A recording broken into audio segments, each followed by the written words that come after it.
我頭先講過咧 Paper 3嘅時間分配啦，咁而家想講 Paper 2時間分配同點揀題，另外咧列提綱嘅問題嚇。嗱，因為高手咧都會列提綱㗎嚇，咁我先講咧嚇，有2篇文章你要做啦。Part A 咧就 compulsory 嘅，就一定冇得揀㗎啦嚇。咁你一睇完之後，當然啦講過啦，解題嘅3大目的嚇，第一個你要好清楚自己做緊乜 ，genre 係咩，tone 係咩，另外有個提綱嘅構思，啊呢啲等會教你嘅，就係點樣用5大鋪墊嚟成為一個提綱嘅思維法咧嚇。咁呢啲基本上一陣間再詳細講啦嚇。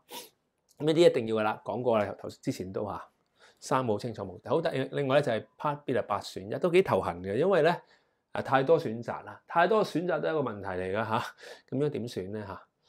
嗱，咁你關乎選擇嘅問題咧，先講咧文章大概分3類嘅。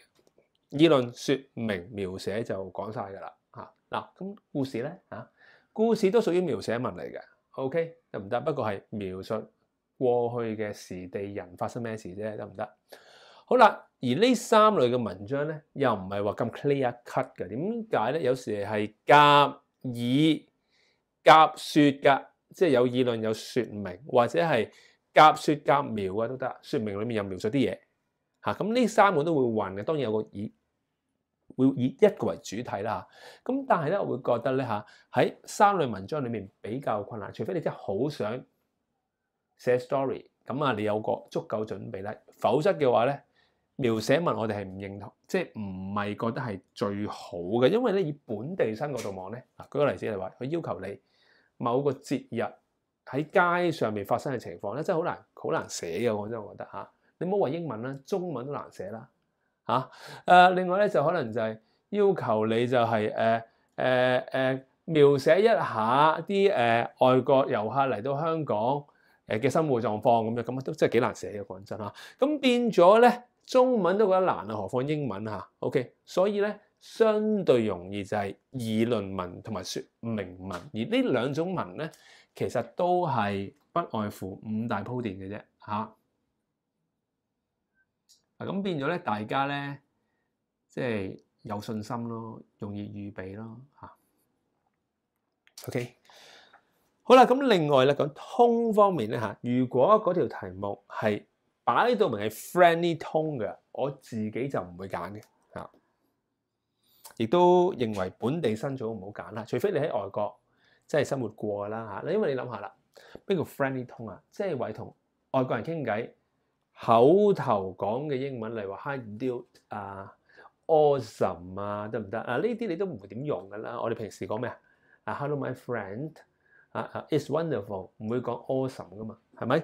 或者係咩咧 ？What's up？你唔會講 What's up，你講 How are you 噶嘛，得唔得？咁變咗你發覺咧，對你嚟講 friendly tone 咧係好陌生嘅。咁唔緊要。一般嚟講 semi-formal tone 係最好嘅嚇。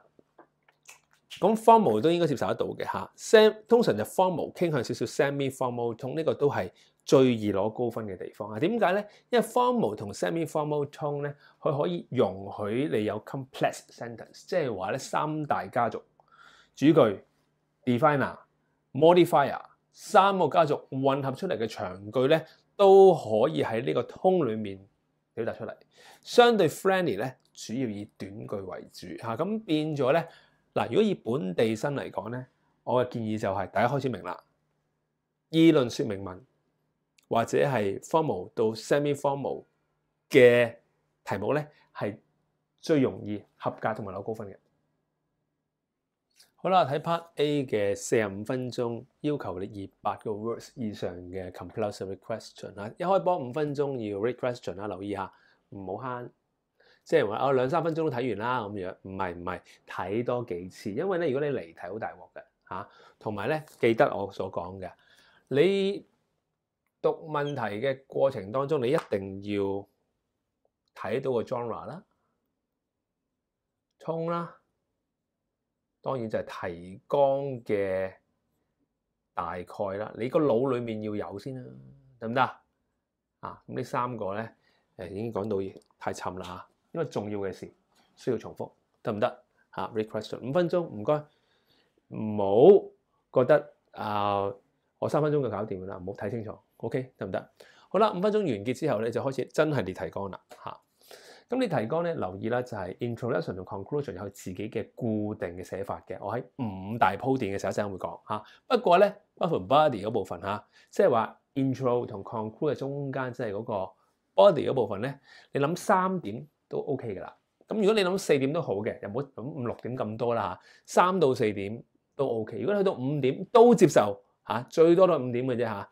但係3點其實都夠㗎啦。OK 得唔得？好啦。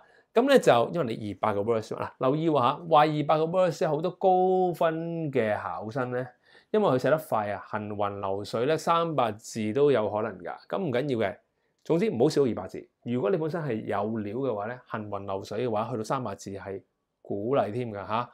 好啦，咁另外咧就係 writing 嗰部分咧，你諗下啦 ，body 係3個 point 啦，假設咁你加 intro 同 conclude 咪大概幾多段啊？大概5段啦，得唔得？好啦，然之後就 proofread 啦，應該冇乜問題嘅嚇。嗱，特別要留意一樣嘢咧，就係咩咧？就係你要明白marker 咧，其實咧DSE 添啊嚇，90%嘅 marker 咧都係日校嘅英文老師嚟嘅。咁佢哋咧改你份卷咧都係成日都即係做晒學校嘅嘢啊。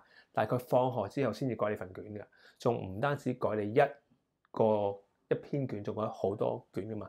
咁呢啲嘅 marker 咧，佢點樣改嘅咧？就唔係睇你寫嗰篇嘅，而係咧考試局已經係 scan 咗噶啦，然之後擺喺個電腦，係望住個電腦個 mon 嚟改呢份卷噶。嗱，咁即係咩意思咧？咁即係話咧，其實就係話喺 scan 嘅過程當中有少少 blur 嘅，即係咩意思咧？即係朦朦地嘅。你明嘅，你 scan 過嘢噶啦嚇，所以變咗咧字體公正都緊要啊！你唔清唔楚咧，講真咧。俾我心情唔好，見到啲字體核核突突都已經唔想睇啦嚇。好，另外每段教一學啊，呢個咧係我一啲嘅評卷員朋友都同我講話，清楚表達好緊要嘅嚇。另外咧有 topic sentence 真係最好嚇，咁你會更清楚啊。呢部分就係講 writing 嘅考試技巧嚟嘅。咁咧大概睇到 layout，每段清清楚楚。咁另一點就係唔好用塗改帶嚇。點解唔用塗改帶咧？因為咧你用塗改帶寫得好好，但係因為咧可能咧 scan 嘅過程會甩咗啊嚇，咁變咗咧就個 marker 睇唔到，因為要 scan 噶嘛，睇你個 scan 嗰個電腦版噶嘛。嗱，所以咧我俾你意見就係咩咧？如果錯誤只有2到3處嘅話咧，就可以用塗改液，因為比較 neat and tidy 一啲，咁啊係好嘅。如果你發覺錯處好多嘅話咧，咁唔緊要嘅，你多過3處以上咧，係就好簡單啦，直頭攞個把間尺喺個錯誤嗰度畫一畫，畫完之後咧就喺隔離寫翻個正確，咁就 OK 嘅啦。另外咧喺呢個嘅 Part A 裏面咧，每個 point 假設有3個 point 啦，大約啦嚇，大約50字一個 point，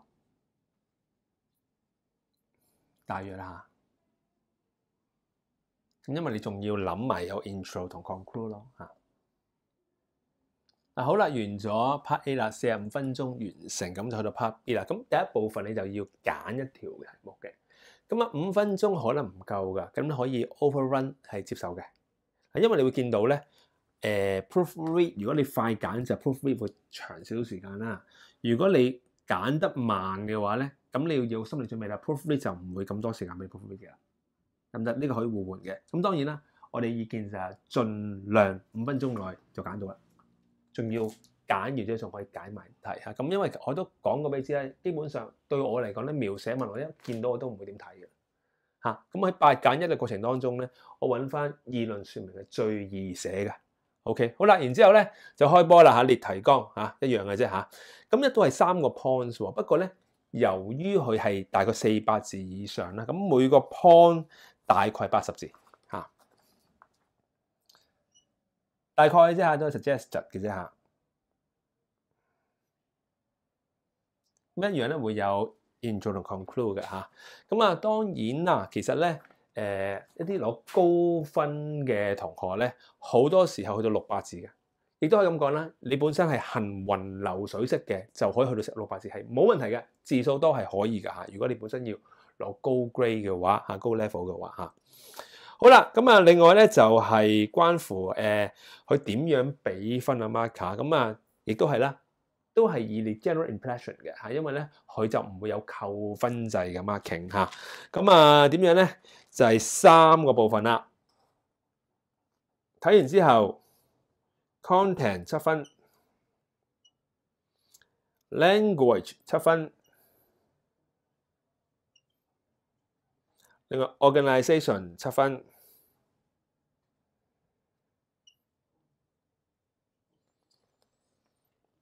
咁啊，有1分為最高分嚇。咁但係我講俾你知咧，我會覺得喺具體實際上喺 writing 裡面要攞高分咧，關鍵除咗你語法之外，對我嚟講啦，或者對好多已經語法 OK 嘅學生嚟講咧，係最難係個通識嘅。即係話嗰條題目你有冇嘢好講啊？言之有物嘅問題，即係 content 啦。因為如果 content 唔夠嘅話咧，直接影響到你 language 同埋 organisation 嘅表達㗎嘛。咁變咗咧 content 咧，原來喺實務上係最重要嘅，可以咁講。即係我要言之有物。咁點樣先能夠言之有物咧？關鍵就係5大鋪墊。好啦，咁究竟 part B 要寫幾多段咧？咁就睇下你諗到幾多個 point 咯。因為大概3個 point 啫嚇，你可以諗4個 point，甚至5個 point 都 OK 嘅。OK，咁如果你諗到4個 point，加埋 intro 同 conclude 就5段咯。啊，同上面一樣啦。如果你諗到4個 point 咪6段咯。你諗到5個 point 咪7段都可以嘅，因為你可以超字數噶嘛，得唔得？咁啊，另外咧就關乎3個嘅 marking 嘅 aspect 啊。咁其實咧即係我哋7+3經常講嘅7大句型就係管 language 噶，3大家族就管組合 organisation 嘅，另外5大鋪墊係管 content 嘅，即係話學習我哋呢種嘅英語學習模式係 make sense 嘅。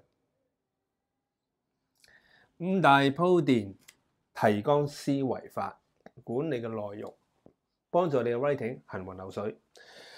日本文化有個特點㗎，就係特別係好禮讓㗎嚇。咁有啲人覺得呢啲表面嘢嚟嘅啫嚇。不過咧，其實喺我嘅角度望咧，任何一個文化特質咧，我都從欣賞角度望嘅嚇。嗱，咁至少人哋係咩咧？係展現佢表面嘅禮讓先啦。展現他表面嘅禮讓嚇，禮同禮係同音嘅普通話嚇。好，我先講講呢5個言他表禮讓，我就咁記㗎啦。OK， 好啦，咁咧其實咧説明同議論文咧都係呢5個元素組成嘅。嗱，先講咩叫言先，言即係現象切入，切為一個現象出嚟嚇。例如話，發覺而家好多年青人都中意玩手機喎嚇。OK，咁都係一個現象切入㗎，咁啊通常都係玩遊戲啦咁樣。現實嘅例子可以講，我識某某嚇係咁嘅，係咁嘅。現實嘅定義你可以咧按住個現況做一個定義嘅，例如話新移民，你可以用一個句子定義咩叫新移民咧嚇。好啦，嗱呢3個都係言啦，得唔得？好啦，另外咧第2個元素就係他人嘅評論嗱，其他人點睇？嗱，他人評論咧，一個好出名嘅他人評論就係 idiom 啊，就係古語有云啊，即係以前啲人點睇嘅啊？即係可能咁，你咪揾個古語攞嚟話例如話熟能生巧咁樣嚇，所謂熟能生巧咁都得㗎。咁呢啲其實好多㗎啦嚇。咁我哋咧有一個嘅短片咧，就係特別講到點樣運用 idiom 嚟提高你作文嘅分數㗎，對初中嘅學生嚟講咧特別有幫助，因為有他人評論就好爆 ，OK， 容易爆開啲內容。好，第3個就表達你嘅立場同埋表達解決嘅方法。咁留意你表達一樣嘢咧，要有根有據嘅話咧，最好就又會有個現實嘅例子做 support 嘅喎。嗱，所以現咧係最多出現嘅，因為 example 嚟㗎嘛，得唔得 ？OK。可以係你嘅立場，可以你覺得有一啲解決方案要表達㗎。基本上 writing 都係唔會走得出去呢5個元素。另外咧就理據啦，理據咧就係問你 why 或者 how 嚇。咁啊，其實點樣去諗理據嘅咧？不外乎嘅思考方法就係諗佢嘅好處。好處就係理據，點解我中意你？因為你靚咯嚇。咁呢個靚咪優點咯，或者係咩咧？或者避開一啲負面嘅。點解嫁俾你啊？因為你經濟有能力咁樣，可能有啲女士都覺得呢個其中一個考慮因素啦嚇。避開負面嘅事物啦。咁第三個咧就係為咗完成目標。個原因好簡單，為咗完成目標咯。通常呢三個角度去諗嘢㗎啦。你知道點樣諗嘢好緊要，因為咧嗰啲個角度正確，內容就出嚟㗎啦，得唔得嚇？好，另外咧讓步段咧就唔係一定要有嘅，我稱為 optional 嘅，通常喺尾二嗰段嘅，得唔得嚇？咁啊，點解會有讓步段？因為你一路去展現你嘅説明同埋議論嘅過程當中咧，可能你覺得過咗火㗎嚇。正所謂物極必反，得唔得？咁你要補一補鑊㗎 ，OK？ 或者係以偏概全，咁呢啲都係㗎。可能咧即係有以偏概全嘅情況喎。咁你可以咧喺當中補一補喺尾二嗰段，然之後先至最後嘅 conclusion。咁呢部分咧都係其中一種嘅寫作方法嚟嘅，得唔得？好啦，咁我跟住呢個短片嘅 PDF 裏面咧，我會好多 example 嚇，就係教大家點樣去列提綱㗎。咁我呢個只係短片裏面一個介紹啦。咁咧結論你發覺咧，提綱嘅格式就係 introduction 咧，一般嚟講就係現他表，現況切入加個他人評論，再加你嘅立場表達。咁有時個現況切入咧，現象切入咧就比較有啲份量㗎。咁啊，他人表達都可以慳翻㗎啦，現表都得嘅。得唔得？嗱，你會見到咧，我嘅 PDF 每一個段落咧，隔離有個漢字嘅，我哋稱為漢字解説碼。如果你有上我哋7+3咧一啲議論文嘅例子，我哋每一個嘅範文咧分開咗2個 level 嚟去俾大家比較啊，能夠輕易攞到 writing skill 之餘咧，你發覺隔離有個漢字，就係幫你了解點樣運用5大鋪墊嘅，你咪可以模仿下咯，得唔得嚇？咁呢個咧就係我哋特殊嘅一種嘅教學方法嚟嘅嚇。好啦，咁另外第2、3、4段嘅 body 咧嚇，即係嗰個理據咧，咁啊留意啦，你有理據，亦都有現況、現實嘅例子做 support 嘅。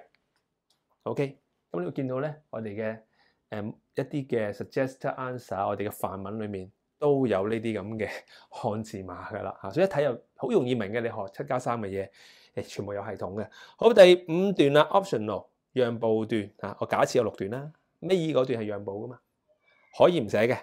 好啦，第6段就通常 summary 翻之前講嘅嘢啦，再做一個嘅表達啦。咁呢個牽涉到咩咧？就係一個比較重要嘅能力啦，就 paraphrase。咁我哋咧其實咧都有好多嘅，基本上咧我教 writing 又好啊，教 reading 又好啊，其實咧都經常都講 paraphrase 呢個問題嘅，就係點樣去意譯翻同樣嘅意思，或者叫做咧我哋叫改寫 paraphrase 啊。咁呢個能力咧，其實咧喺4份卷裏面都需要嘅嚇。OK。